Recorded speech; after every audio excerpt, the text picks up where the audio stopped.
We have here with us today Mr. Philip Cullin. I make you sound so formal, isn't it? All good. I'm just messing.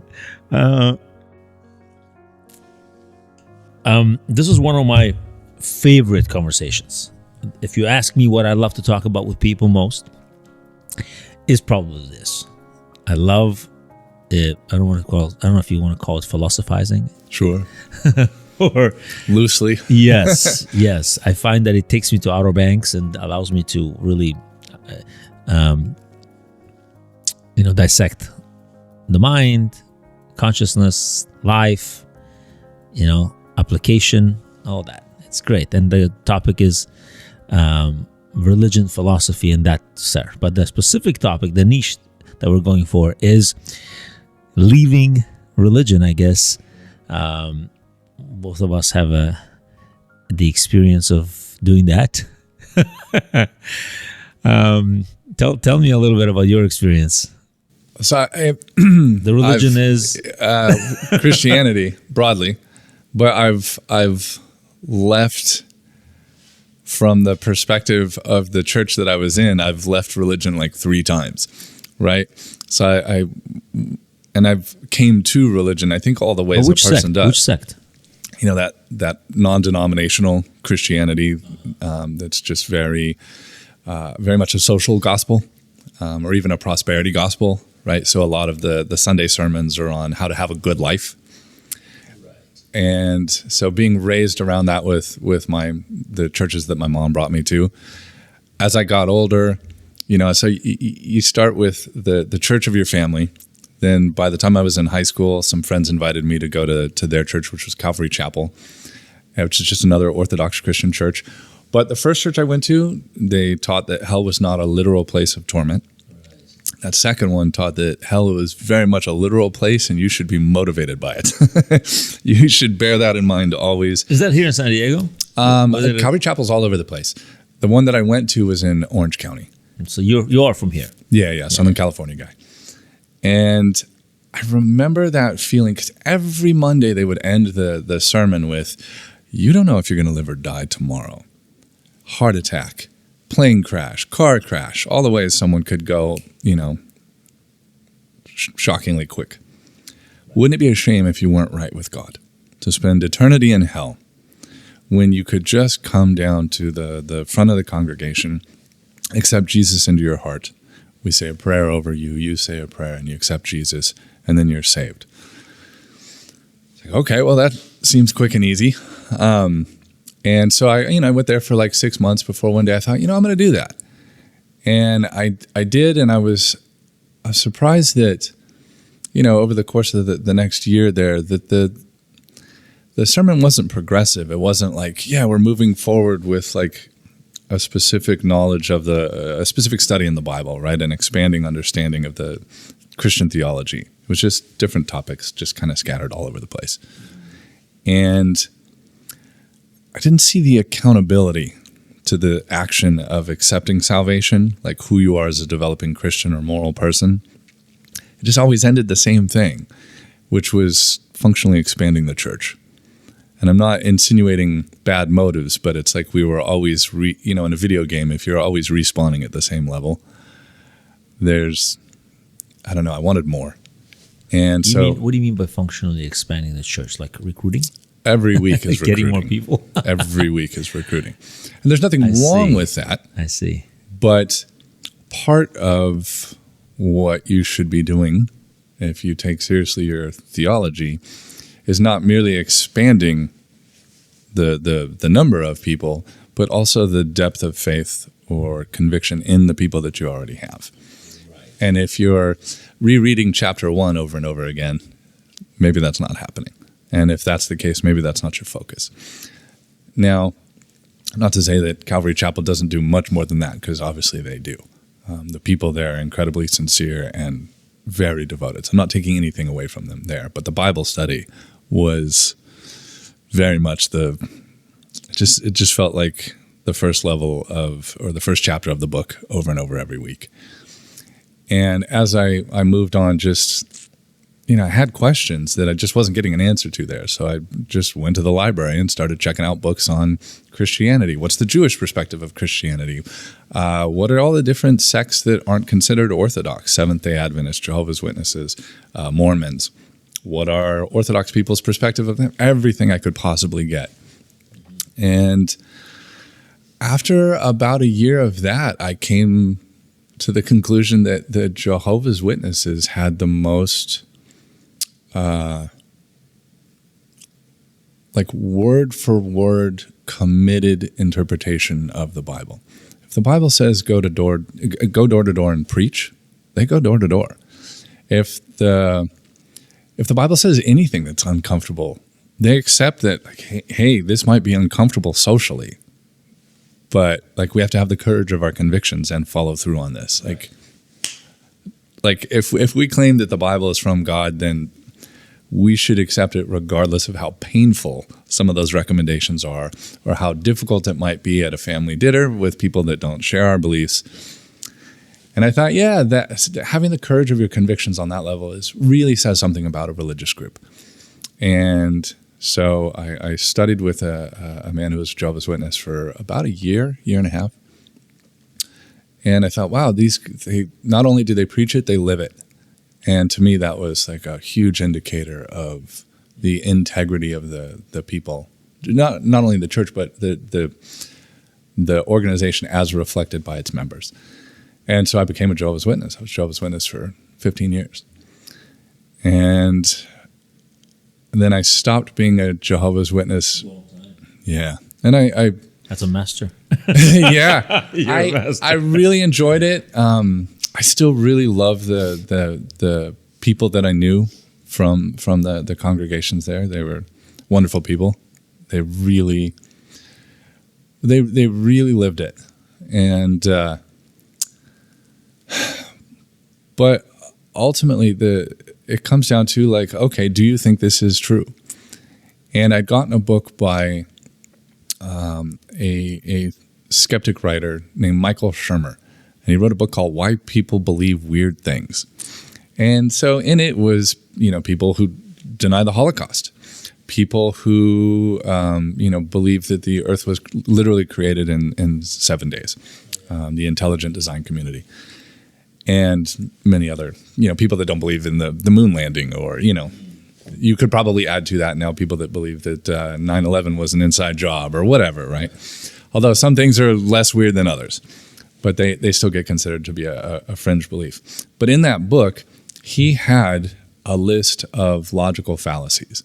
Here's where logical reasoning can appear to be trustworthy, but actually be misleading.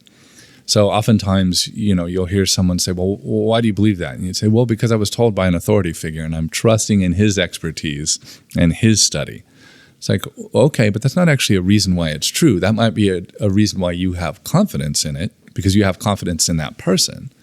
But that doesn't mean the argument itself is true. Likewise, people will, in various moral climates, whether it's religion or philosophy, they'll say, well, it's either this or it's that, when it could be 3, 4, or 5 other options. Right. You end up in a black and white fallacy. And so I realized there was all these ways in which my own thinking was in error. And not only that, the congregations that I was attending, there was a lot of fallacious reasoning. And by the time I finished reading that book, I thought, man, there's a lot of claims in the Bible that I don't think are supportable. Or at the very least, if I make the comparison between okay, is it likely that God inspired these guys, literally inspired them, got in their head and moved them to put pen to paper, and that is where religion came from?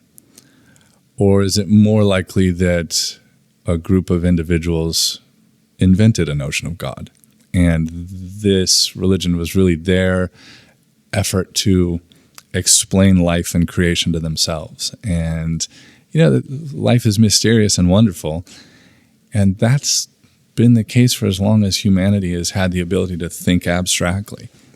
And so I don't think it's strange at all that, millions of people would have thousands of different explanations for how we got here, why we're here, the different gods in their culture that they would invent to kind of give moral structure and purpose to their life and their society. So today you would call yourself an agnostic. An agnostic. Yeah. Which I means, don't believe in a specific God. I don't believe there's sufficient evidence for any of the gods that have been proposed. Right.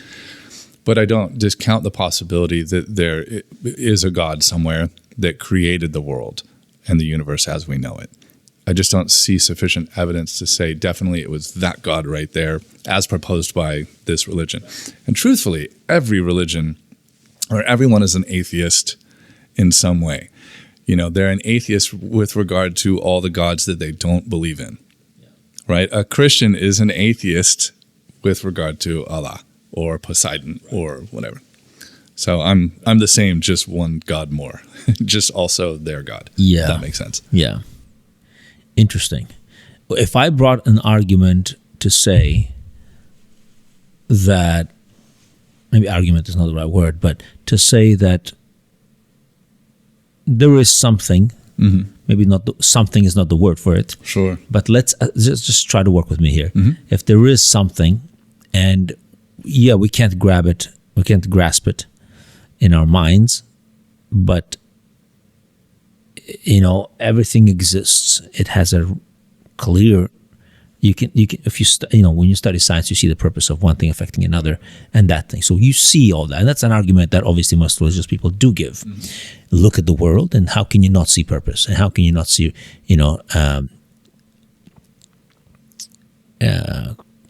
it being it having a structure and all that kind of stuff.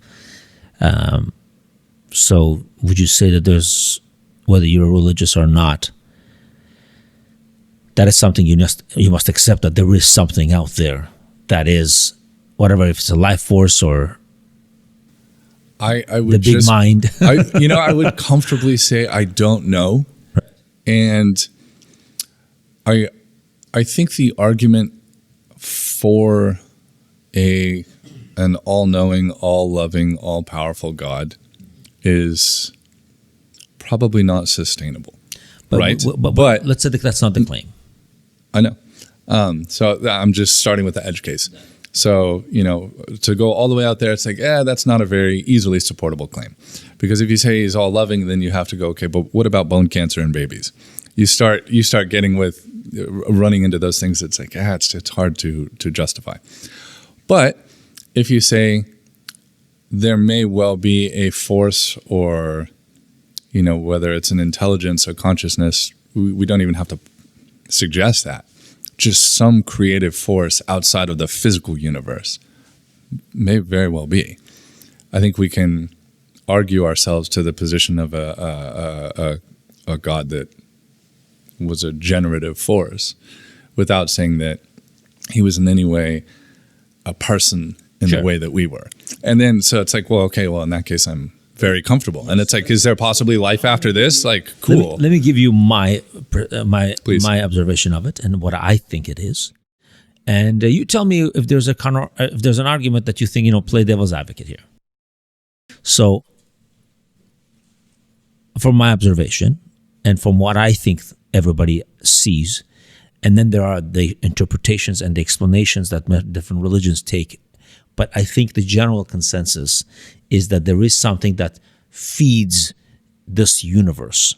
It is, so when somebody would ask me, what is God? I would say it's everything and everywhere. It's the life force of everything. And I do believe it has some type of it's going somewhere. I don't want to necessarily limit it to a rationale of a human, because we are limited in our physical bodies. Right. How can you fathom something that is like, how can a washing machine understand a human being? Right. It's like, okay, it can't, but you can kind of grasp a concept that you are a being. How can the finite explain the infinite? Exactly. Sure. But by just simple observation and the tools we do have, you could claim that the finite is able to gather some information and say that, and this infinite thing wants you to gather this information, hence why it gave you these tools. Yeah, I guess that's the move where I go, we're inferring a desire into something that we're not even sure how to define its existence. But Right? we don't have to put desire into it. You say it wants you to figure these things Yeah, out. so That's why you got the tools. this is another play on words that it's just This is where words become difficult, yes. right? Yeah. So when people use like the whole Bible, the Old Testament, New Testament, all of the books out there, right? They all use human terminology. When you say God loves, when you say God hates, God's angry, you can't say that about an infinite thing. It's like, what are you talking about, right? But if my claim from the beginning is that it's everything and everywhere, it means it feels everything you're feeling. It doesn't feel anything you're feeling. So you can claim it's also nothing. Well, that's what I was going to ask Then you. can Is go at with that point, basically it means it's nothing. It doesn't exist.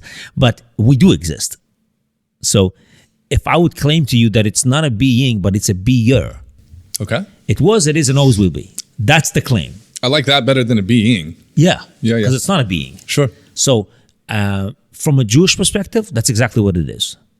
Well, I like Jewish theology better than any other theology that I've run into. Right, because it doesn't. It makes fewer Interesting. assertions, if I can say it that way. It's like, it's not as expansive as Christian theology, and I think that's its strength.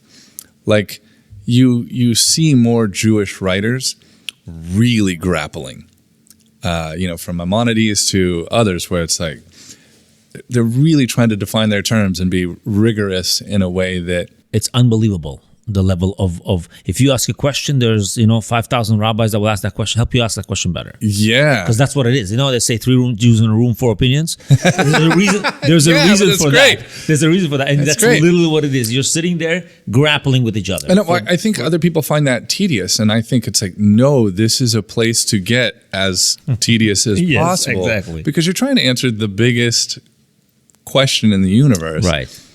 And,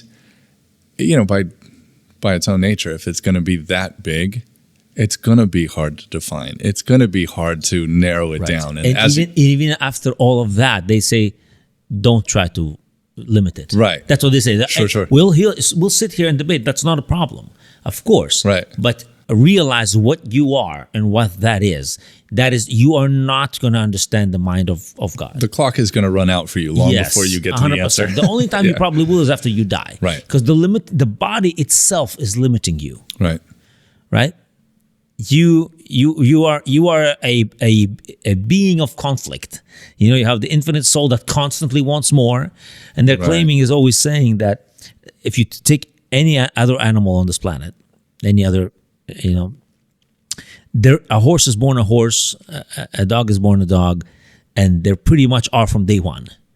And if you notice in I don't know if it exists in the English world, but in Russian they say, like a mother or a father would say to another person, to their child or another person, when are you going to become a human being? Because it's something you become. It's not something you're born. Right. You're born this empty vessel that is completely dependent. A cat from day one, you put them on a table, you put all these fires and all this, they won't touch that thing. A human being will just they have no. The maturation process for the human species is unbelievable. Right. It takes decades is unique in the animal world for sure. Because they are what they are, and they will always be what they are. A human being can pretty much become whatever they want. Well, I think that's a wonderful attribute of humanity is the plasticity of the human mind. Its ability to expand, stretch, and grow. With regard to claims of the infinite within us as a species, I think we run into the challenge of, okay, do we see the infinite or imbue infinity into all the other species that we share the planet with? Would we also give that to all the other hominids that were coexistent with Homo sapiens, us as a species, right? We lived for tens of thousands of years with Neanderthals, Homo erectus. Sure. I don't think we overlapped Australopithecines. And then even the subspecies of Cro-Magnon, right? Whether that was another Homo sapien or not, like is maybe. So you're saying there's a confrontation between religion and... Well, because those species also buried their dead. We have evidence of Neanderthals engaging in some forms of worship. Of course. They obviously had a huge cranium, so there's a lot of room for a fully developed mind the way that we have. We can infer from that, it's just an inference, but that they had some form of spirituality, some form of spiritual longing after death. And, I would assume that, that they had a similar maturation process, right? It took them, over a decade to become a full human or Neanderthal, however we would describe them. Somewhere in there, though, we run into the universe being finite in the physical sense at some point, where it's expanding to the point where it looks like we're going to run into the heat death of the universe. And that however many millions of years from now is a likely outcome, unless there's some kind of intervention. Now, maybe there is a creative force that would intervene to regenerate the physical universe, or maybe that's not necessary. But it leaves us with the question of, like, if our physical body and the physical world is going to disintegrate, what is left to be us at that point? Because if you suffer a brain injury, it can change you, right? A man who, a famous example in the 1800s, a railroad worker suffered a catastrophic injury. A railroad spike went into his head. He survived. It damaged the part of his brain that regulates impulse control. He became very impulsive after that. I think his marriage disintegrated. He had financial problems after that. He lived for a number of years, but it changed who he was. And we know that with a lot of mentally degenerative diseases, that it will degenerate or eat part of your mind, and that physical disintegration of part of the mind physically and metaphysically changes who you are, your personality. So when our mind completely disintegrates at death, what is left of us to be us? So that would be eternal. That's my question. So I don't. So when I hear you speak, okay, I'm trying to understand from which philosophical perspective you're coming and what is your knowledge based from. So it sounds like for example, almost every point you're bringing, I will have to say, okay, well, this religion doesn't see it that way. Right. For example, maybe this religion does, but this one doesn't, or this one looks at it this way, right? Right. So the one that I find, not one, but the overall consensus, I would say, in most religions is that you are not your body. Right. You are not even the you claiming to be, all this, the character you're putting on. Sure. Hence why they say work on your character. Right. The whole pretty much basis of religion is work on your character. 100%. So if that's the case, then who are you? Right? Mm-hmm. So the you we're talking about, if you look, it's an eternal aspect of you. It is beyond the physical body that you're embodying. Okay? It is most of the, when we study majority of the, the deeper aspects of the religion, not the mechanical stuff, the deeper aspects, the stuff the majority of the population doesn't really dabble in. And that is that, for example, so let me bring it from a Jewish perspective. Okay.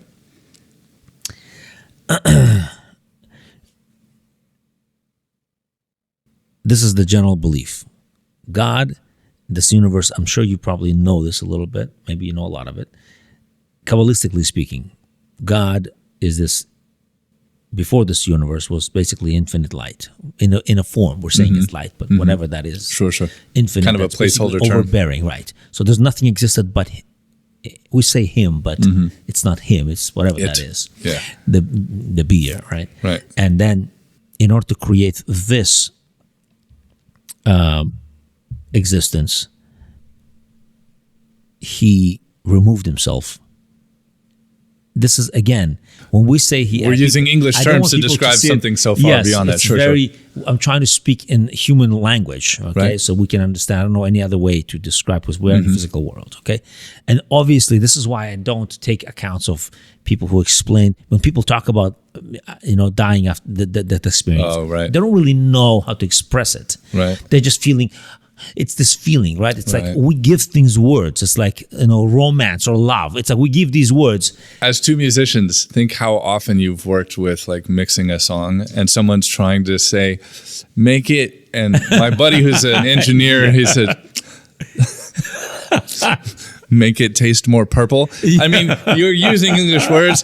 These words don't mean anything. Exactly. And we're trying to come up with a concrete words to describe concretely something that is only abstract. Yes. And we're going to bump difficult. into that limitation over and over. So do you think that that's a problem, and anything that we can't describe simply should just be removed from our vocabulary? No, I think we should keep fumbling forward. I see. Fail forward. So I think the key is to understand, remember we spoke before we started the podcast, terminology, okay? And the different philosophies and understandings of the concepts. So, for example, the God concept, right? I'm just going to babble a little bit here. Go for it. So, like I said, God removed himself from this whatever. This is the concept, okay? And from a Jewish perspective, and created a secondary, which is an empty space, a void. He moved himself. He still left some of his energy. Okay. The moons, the suns basically. The lights, the galaxies, they still exist. That's all his energy that feed this planet and everything else, right? And he's still sending his energy into, or whatever that is, into this planet. He's existent within it, but not enough to completely burn it down. Okay. So his energy is diminished, is what I'm. Okay? So they call them sparks of that energy. So every human being is probably of the creation, is one of the highest sparks of that, of God. Okay? So we are only living in one of those dimensions of that energy force. Make sense?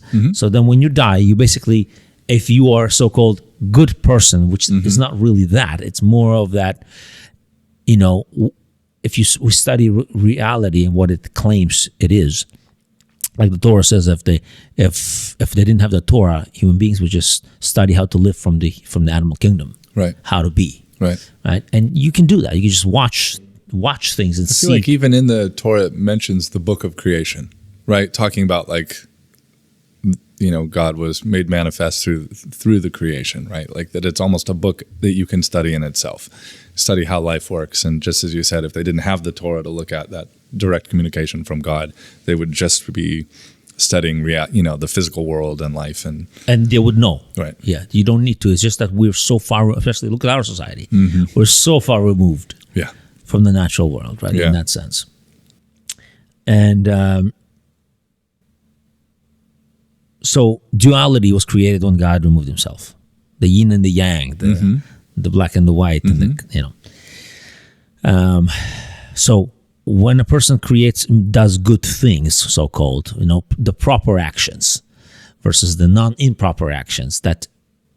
So what is a proper action? A proper action is something that brings you closer to the infinite energy, the abundant energy. The improper action is something that puts you away from that. So when even in this world, you can feel that energy, but you could feel it the most after you're dead, because you're not in the physical realm anymore. Which means you can travel, you can be wherever. And the energy itself has no choice anymore after it's dead. The choices can only be made on this planet. So when you die, your energy, if you were creating actions that will bring you closer to that force, then you will be so-called happier. So we use those words. You will feel more love. You will feel more light. You will feel happier. Right. But we don't know what that is. We don't know. We're speaking in like a human language. Oh, you have chocolates and 72 virgins. You know what I'm saying? Like we use those words, but that's not what it actually means. Right. Okay. That is a language for the children still who haven't developed. But the people who truly understand in all religions, they're beyond that. They know and they feel it at their whole essence. They're like, what does it mean to be beyond that? Say that again. You said the people that have studied religion are beyond that, like those. Not all. I'm talking about people beyond, as in like, in terms of their moral life or their philosophical understanding of the world. All of it. Okay. All of it. There are stages. Okay. Just like there's, in any. Can I challenge you on that? Yes, please. Because one of the places where I find great friction with the current dominant theologies is that many of the religious leaders, and we'll take Islam for example. While some may be very spiritual individuals, they very often still endorse things that I find to be completely immoral. Female genital mutilation, for one. Martyrdom and suicide bombing and stuff like that. Now, obviously, that cannot be laid at the feet of everyone who practices Islam. But for many Islamic teachers who, as you say, should be beyond that or not. And I think many of the same things I don't know enough about rabbinical teachers, right. But for bishops and other very senior members of Orthodox Christian churches, AIDS is bad, but not as bad as condoms. Is something that the Catholic Church has preached in Africa, which is, I think, a poor location for that moral hierarchy. And I think it has had disastrous consequences for very real people who suffer as a result of a moral inversion of priorities from those church leaders. That I would have to agree with you. Yeah. The structure of priorities is very skewed in most religions. Yeah. Yes. So, like, for example, the body. Most of them don't pay attention to it and say it doesn't matter. The body's going to die anyways. Who cares? Right. You don't need to work out or eat healthy. Yeah, exactly. Which is very predominant in most religions, yeah? 100%. Of course. So not treating the body like the temple. 100%. Which is actually one of the first... one of the earliest things. Yeah. So what I run into there, because I like a lot of what you said, and I wish that was actually what I saw in more religions. And in more religions, I mean, I know some of those principles are embodied in the teachings, but maybe not in the teachers. Yes. And I think if I saw more of what you just described, you would see less friction from me. No. When I talk on this subject. Look, I think your mind jumps into top 5 religions that are like predominant. Sure. And they're like, wow, but there's 50,000 cults and religions. Sure. But a moment ago you said consensus. You said that there's this consensus about the importance of character from all religions. Pretty much. And so just by, per capita in the world, the top 5 religions means most of the world, right? I mean, we're now talking about 80% of the world. Right. And so that I see a lack of what you just described as something a value I would share, and would even on an intuitive level say, duh, shouldn't we all strive for that? When I don't see it manifest as a value from the leaders of those religions. Absolutely. That's where I find that friction. Where I agree. The application of the religion or the way they interpret it is not always. They make decisions according to how they perceive it. Like, for example, if I would, and I always try to play devil's advocate, and I'll try to understand as much as I can about their mind. So if the bishop or the pope decides to, like you said about the condoms, where is his mind at? His mind is at God will provide, children, multiply, go and multiply. And I think a lot of that lacks from the disparity of not being on the ground.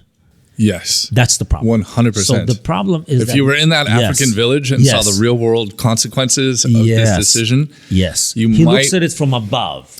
And that's the problem. This is why I think to some extent, like from what we saw, like I don't know so much about Mother Teresa, but from what I understood is that she was hands-on and on the ground with people. Maybe I'm wrong. Yeah, there's arguments for and against that individual. Yeah. Interesting. Again, there's some good evidence that maybe her priorities weren't the best either. I think she, in her missionary, she allowed some people to continue suffering in abysmal conditions. And I don't want to get into the Mother Teresa debate, but there's a book called The Missionary Position by Christopher Hitchens, wherein he dives into her on the ground ministry and the number of people, suffering on a cot in horrible conditions that we would not consider appropriate given, her claims and the things that she was going out and preaching. There seemed to be a huge conflict there. And I think, unfortunately, these people at the top of the religious pyramid, and then pyramid, and that phrase has a lot of conspiracy type metaphysics attached to it. I don't mean any of that. I just mean on the top of the hierarchy. They end up being political figures. Yes. Even in a non-political context, right? Yes. Like in a religious context. The Pope ends up being motivated not only by like the theological implications that you were bringing in, but also he's a Pope. So he answers to, while the cardinals answer to him, he kind of has to meet their expectations of what a Pope should look like. And that's because there was a succession of popes that all did, they all behaved a certain way. They all shared these certain beliefs. And if there's going to be a revision of, the belief structure of Catholicism, he's going to have to come up with one heck of a justification for it. And if all the popes in the past said condoms are bad, if he's going to go against that, he's going to have had one mighty revelation, quote unquote, from God to justify such a change in theology. And so that's in there as an incentive. And when you get these people at the top of the religious pyramid, there's a lot of politics involved in it. Absolutely. And I think that is antithetical to spirituality. You mean it's anti-spirituality? Is that what you're saying? Let me say it differently. It is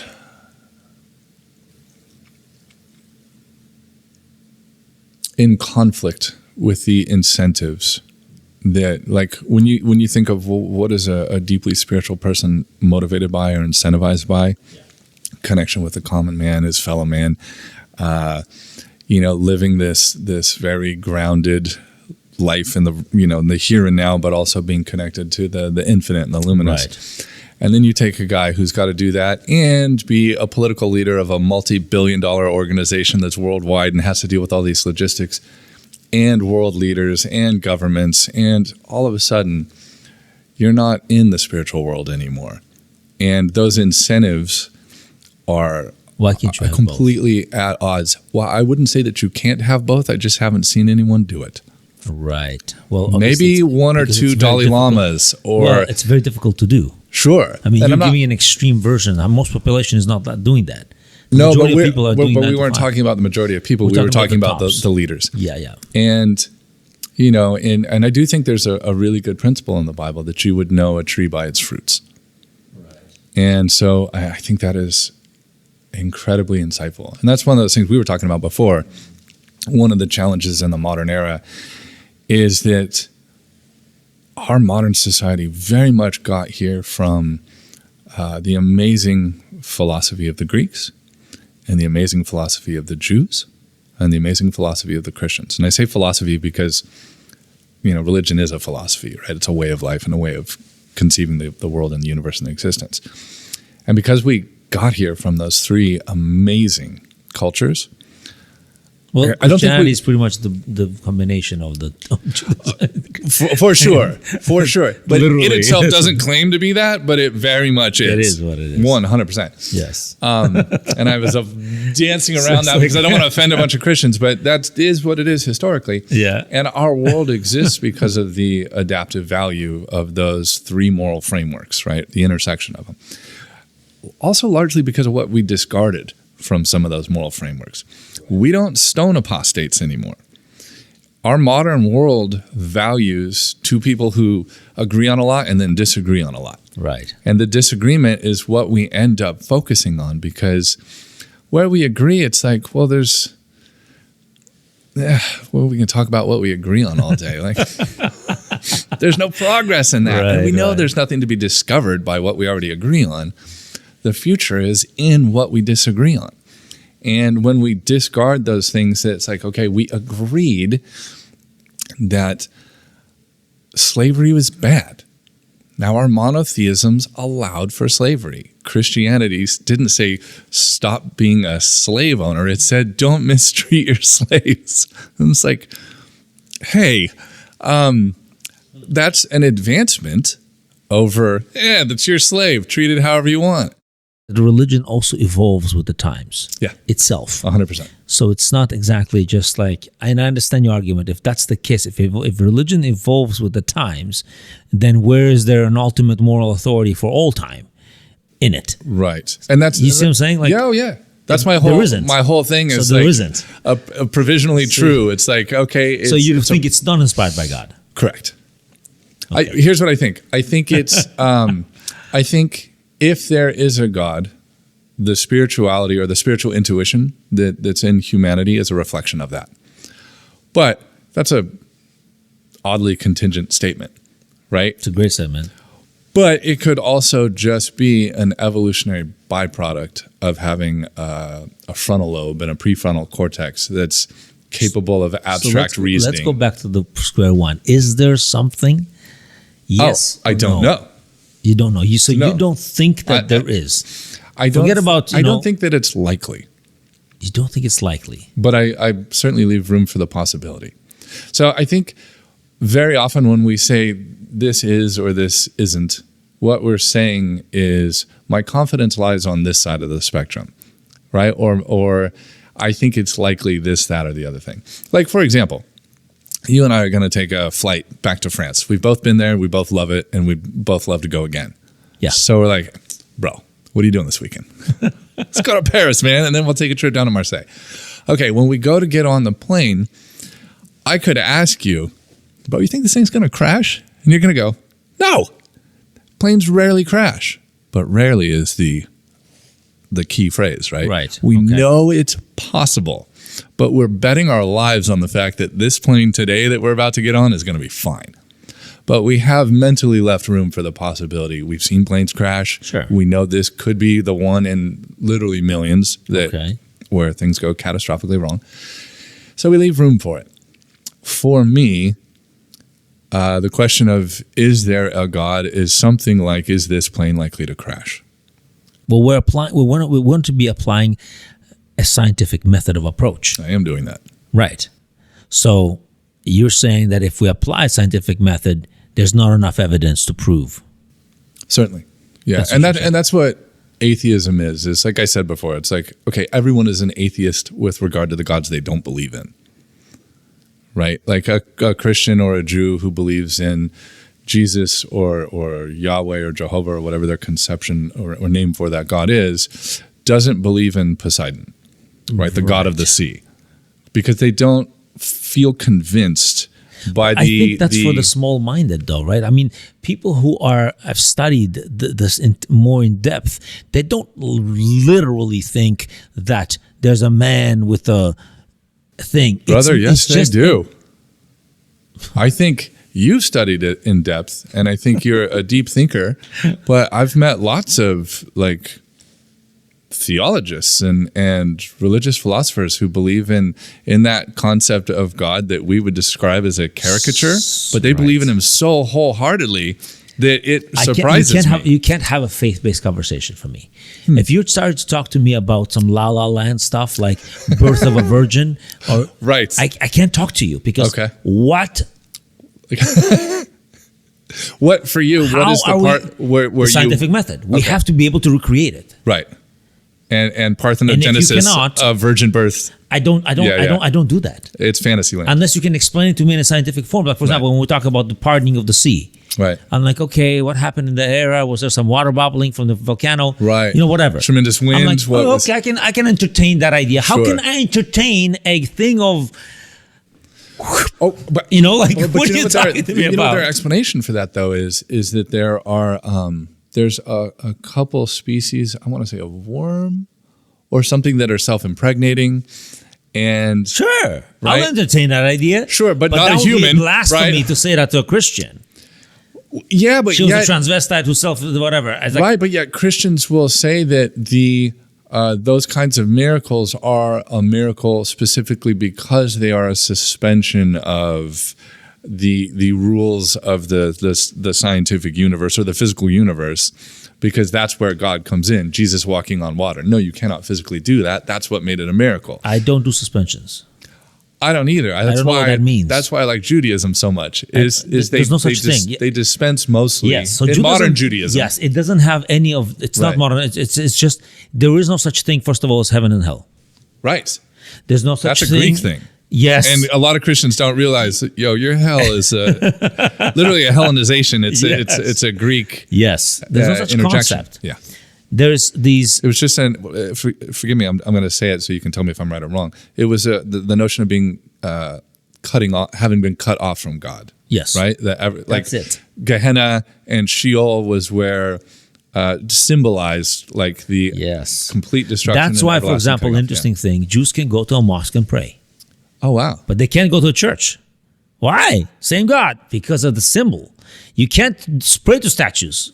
Right. You have to go straight to God. Do you know that Jehovah's Witnesses had no symbols in their church for that very reason? No kidding. Yeah, because the symbology that came into Christianity was actually after Christianity. It was the Romanization of Christianity, where they started to bring in crucifixes. Yes. And so the battle of the Jews fighting against people who are claiming to be messiahs is like so old. It's way before Jesus. Right, yeah. And the latest one was, what's his name? The Lubavitch Rabbi from New York, who his followers think that he's the Jesus and he's going to come back. Really? Right? And Jews are like, hello. What is going on? Bro, we've been down this road before. Come on, man. We don't need another one. We're thinking of how to sum up this conversation about our experience, what we gained from it, because you don't really ever leave, I think. What you've internalized already, there's many, many things we've internalized for ourselves. That's, I think, one of the takeaways here, right? Mm-hmm. You mentioned a few points. You want to go over them? Sure. About what is the benefit for society and for an individual out of studying religions, philosophy? What are some of the things that you think you can't just brush off? Yeah, we talked about the principle of asking questions is maybe the exercise of asking questions is sometimes more important than the attaining of answers. Yeah, because the answers aren't. That's how you sharpen your question. Yeah, it really is. Find the real question you're supposed to be asking. Absolutely. And you fail forward a little bit. You ask a question, you center on something that you believe to be true for now, provisionally true. And there's an epistemic humility in that, where you realize that there's humility in your process. The way that you acquire new knowledge is always with the understanding that you didn't know it all before. And just because you know something new and you're excited about it doesn't mean you've arrived at the final answer. 100%. And you're just at the next step in your journey, whatever that is. And whether that's, societally, the world at large, or just you as an individual, we're all just trying to kick the ball forward a little. Yes. A little further with every generation and in every moment of our life. And I think doing everything we can not to be complacent. I think it's very easy to go, all right, I figured it out, and now I can put that to bed. I can put that aside. But if you think of something as, I keep using this phrase, provisionally true. You know, I didn't make it. I heard someone else say it, but it resonated with me as like, man, what a great mental trigger for a way to realize that, like, okay, this is as best as I can understand this now, but I'm open to new information and refinement in the future. Somebody may say something that either completely blows apart my framework and what I thought was true, or, you know, if I'm lucky, they just give me a new perspective on it or a refinement. And precisely. And I can improve my understanding of it. Just the way, you know, earlier we were talking about, you know, dealing with people and the way they talk about what is true, and how sometimes people aren't even saying what's true. They're just instrumentalizing their speech. You know, they're trying to get a result from you as opposed to honestly asking you. And you said, yeah, but sometimes people are just in pain. And you need to be wise enough to just see that and not even judge them for it. Just be like, I can help this person. Yeah. I don't have to be annoyed with the fact that I feel like they're manipulating me or whatever. Yes. Yes, you know that they're manipulating you. They're not asking you honestly. Can you blame them? Maybe they're embarrassed. Like they don't feel comfortable to be vulnerable with you and tell you truthfully why they need what they need, but they're not comfortable and they're not ready to say. They may not even be ready to admit it to themselves. And I think that's that is one of the things that's the religious framework leaves room for, you know, or I won't say religious, the spiritual framework leaves room for, is that there's this huge spectrum of human development and character development. We talked about character before, where, you know, a child will say something like, you know, when busted for getting, you know, a cookie that they were told not to get a cookie. And then when you see them with a cookie, like, what are you doing? And they're like, well, I was getting a cookie for you. You know, they were not getting a cookie. They were trying to sneak a cookie. You already know all this. Yeah. You have the elevated perspective of your own experience because you too at one point lied about getting why you were getting the cookie. And if you've grown and you're at some degree of peace with it, you can say, I've done that too. I get it. Absolutely. Let's, do we, it's not the end of the world that this child or this person wants the cookie, whatever the cookie is, in the cookie metaphor. You can just be at peace with, like, okay, here's a person who's got something they perceive to be a basic need that they're struggling to meet. And whether it's to alleviate pain or because they're trying to reach forward in their own life and they don't know a better way to do it. Right. Can you help them? Can you add value to their life and their existence? And if it's great, if it becomes mutually beneficial, maybe you develop a relationship where, you have something reciprocal going on into the future. And if not, maybe you just solve someone's problem and you move on. In either case, that's not any huge loss to you. No. And hopefully you see it that way. Yeah, and that's because a lot of people take it very heavy. Yeah. For sure. What allows you to see it that way? Because it is a matter of perspective, right? Whether you experience this cost, like this is costing me, this is a pain, an inconvenience, or whatever, versus there's a gift. There's a concept. I'm giving to this person freely. Right. There's a concept that of seeing it, the whole concept of the third eye, or seeing it from a godly perspective. So you're in the self, you're in the body, and then you're in the third eye. You're basically seeing the world so much bigger than yourself, so much bigger than the situation that's probably going to pass and you're going to forget about it. So you have the ability to go in and out like that is a power tool for yourself. It's a power tool. There's no doubt. You're in a situation, take yourself out of it. See it from a godly perspective. The whole picture. Try to kind of like encompass it all. Then come back into the body and do this exercise. This exercise is massively helpful. It's great that you phrased it as an exercise.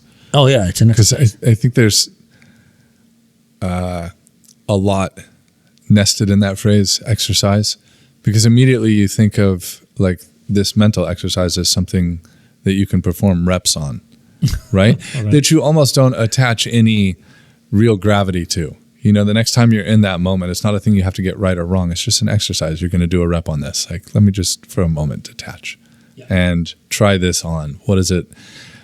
How would I experience this experience if I stepped back, or if I tried to take an elevated perspective? Like if I looked down from above, would I feel as taken advantage of? Or would I just look at this situation as one person who's just trying to reach out but doesn't feel equipped with the tools to handle this problem themselves? Or maybe, and the tools could be like just the verbal capacity to express themselves more accurately. Yeah. Or the confidence to be vulnerable and say, hey, like, I'm sorry, I really need this, and I don't know how to ask. Yeah. Sometimes even telling someone, hey, I don't know how to ask you this, Yeah. is enough to it's honesty enough where the other person can go, oh man, this person's being real vulnerable with me, and I want to respect that. And I think that's a power tool as well, to be able to Absolutely. just have enough self-possession to be vulnerable in that way. Yeah. The question is, how do you actually do it in real time? Because when you're in the situation, most of it has to do with your hyper-focusedness. Right. All of your emotions and energy, you're so in this moment that, like, how do you separate yourself? Right? How do you do it? It's that meditation process that that's meditation is for, right? Mm-hmm. Allowing your everything to happen without trying to affect it, Right. but also it's the emotional aspect, because the emotion is how is like Without being reactive. Yes. So Identified with your experience. Yeah. How do you know when you're outside of it? Is when you're not emotionally affected. If you're emotionally affected, you are too attached to the situation. You cannot think clearly. Right. You have to be able to distinguish yourself completely and have that third eye, God perspective. It's that difference between, because you used the phrase of meditation, you know, that mindfulness quality of identifying with your experience or identifying with your emotion, where it's the difference between saying, I am angry versus, ooh, I'm feeling angry. And 100%. One is, I am anger. Yes. And the other is like, oh, there's a feeling that I'm experiencing right now that I can let that feeling pass by, because it will. Yeah. Always does. Yeah. You are not anger. You have been angry for moments, and then it passed, just like any other feeling. And I think, like you're saying, in those moments, not being reactive and being able to have that third eye view of just like, okay, yeah, I don't have to be enmeshed in this moment. Yeah. I like to analyze those feelings, actually. Yeah. Personally, I like to actually look at them, like dissect them. Like, it's interesting. Again, it's the same practice of a third eye viewer, right? A third party. You're just viewing it, and you can dissect it and break it down. Because when you're thinking here, you're not thinking here. You're able to just focus on this interesting feeling. Why is it? What triggered it? And you're analyzing. That analyzing process allows you to calm down. It doesn't escalate. Yeah. Putting a lid on it so that it doesn't go. Yeah, it doesn't get out of control. It also allows you to grow from it. When you can analyze it, you can reflect on it. You can ask yourself a question like, even the question like, was that wholly justified? You know, did I overreact? Not that you need to rationalize or justify your feelings one way or the other, especially if you're detached from them. You can just experience them and not even judge the fact that you got super upset about something. You'd be like, yeah, for some reason I've always been that way. And over time, I've noticed that I'm less angry in a given situation because of that analyzing, where it's like, I realized, I didn't have to react that way in the first place. And, or maybe like, oh yeah, that kind of goes back to this thing with my dad or childhood or whatever it is, where you realize like, oh, if it goes all the way back to childhood, well, then it's not the fault of the person that I was in a moment with 5 minutes ago. Right. It clearly, this is something I'm bringing with me from how many decades ago or years ago. I don't have to do that. I don't have to bring the past with me into every present moment. Biography is not destiny. Yeah. I can choose a new course. You know what it triggered when you were just saying what you were saying? It triggered the thought of people who are jumping into religion or any cult or religion or philosophy out of, pain or searching for something, whatever. And what advice would you give to these people? Because that's the majority of the people who are going. It's funny, I had this conversation with people who are going to the Navy too, with the military. They're like, most of them are broken in a bad place. They feel like they need some structure. This gives it to them. It also sets them on a path. There's camaraderie. There's all this stuff. Right. And I feel like religion is that. For a lot of people, it's like a home, a group, a philosophy, a structure. It's like, okay, I need some. Yeah. I would say in that case, what you just described as someone that's looking for a single solution for many problems. The military will provide structure, camaraderie, income, a path forward, right? Because one of the biggest sources of psychic tension or psychological tension for a human being is trying to answer all the questions that are going to come up in the future. Who am I going to be? What am I going to do? How am I going to get married? What's my career path, right?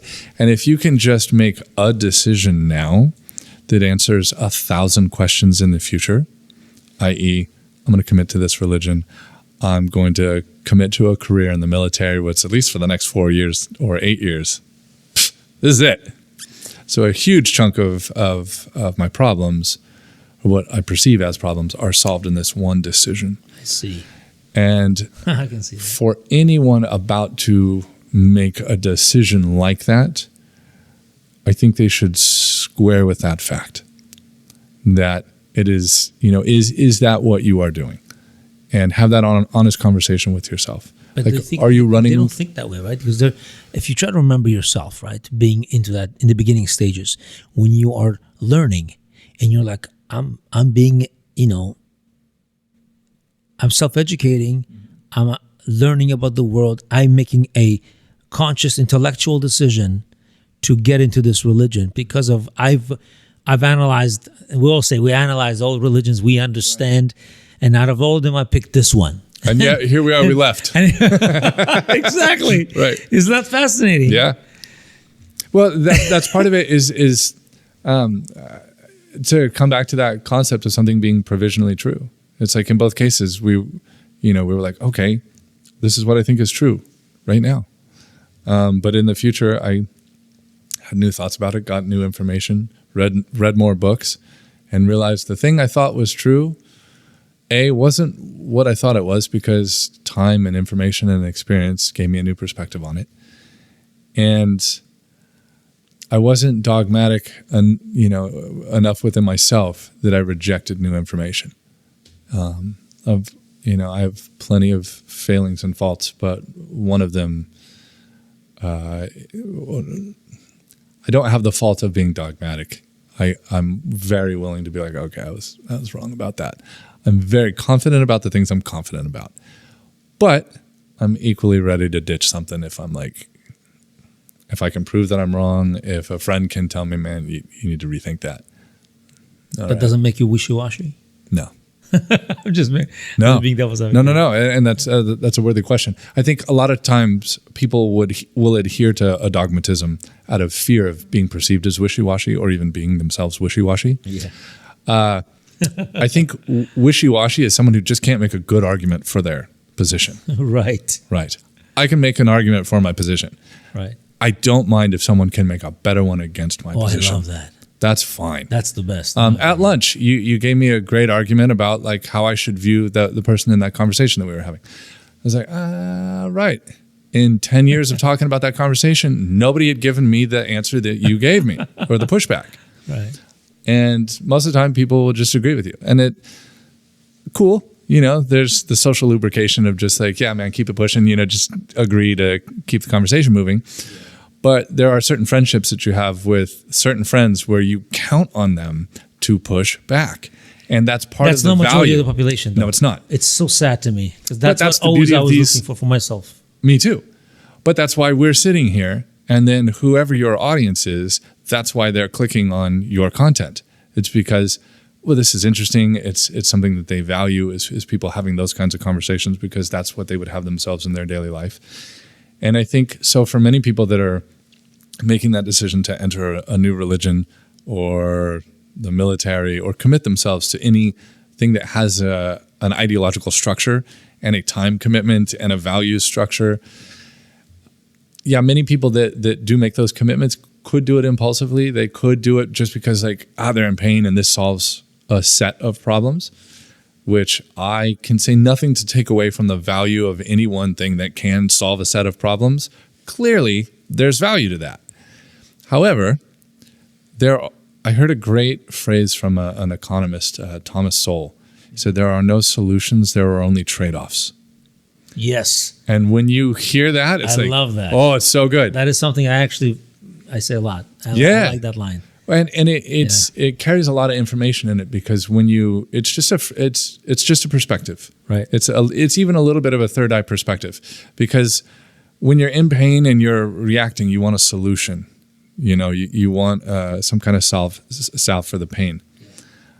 But when you realize you may yet be trading one pain for another, 100%, you go, oh, let's not be hasty with this thing that I think is a solution. Because many people get into the military or a religion, and then they go, oh, what did I do? I didn't like this at all. Well, why didn't you know you weren't going to like this? Well, it's hard to foresee what trade-offs you're making. And the more we get practiced at considering trade-offs rather than grasping for solutions, I think that the more accepting we can be of the discomfort that comes with certain trade-offs. Because like we said earlier, sometimes in life you have to choose your regrets. If you chose the regret, you go, yeah, I knew I was letting go of this thing, or I knew I was going to take this certain downside. And I accepted that. That was part of the cost of these other benefits that I'm happy to receive. Sure. And so that can make the challenges of being in the military, because obviously that is a challenging lifestyle full of sacrifice for the people that choose it.